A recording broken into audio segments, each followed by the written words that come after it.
People arriving for services at Fellowship Bible Church in Topeka are greeted by this: an armed off-duty sheriff's deputy. It's just a reality, I think, that we have armed security, one armed deputy at the front door. A reality that came into sharp focus again last November when a gunman killed 26 people at a church in Texas. It's brought more requests for law enforcement like the Shawnee County Sheriff's Office to help protect these places usually considered sanctuaries. Currently, we have approximately 5 or 6 officers that work off-duty security jobs for Topeka area churches.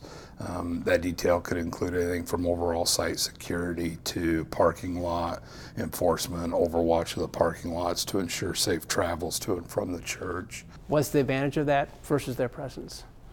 You walk up, you see someone in uniform, there's a presence to be known that, hey, we want a secure environment here, we want safety. Second is our training.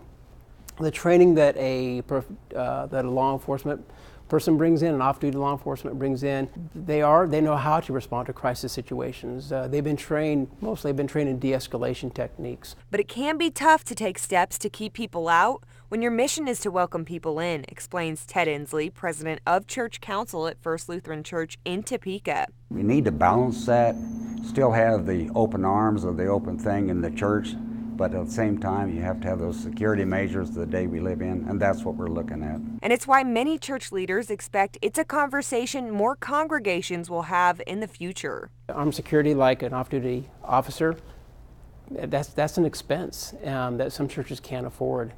So I think smaller churches that don't have the same resources are going to struggle a little bit with this.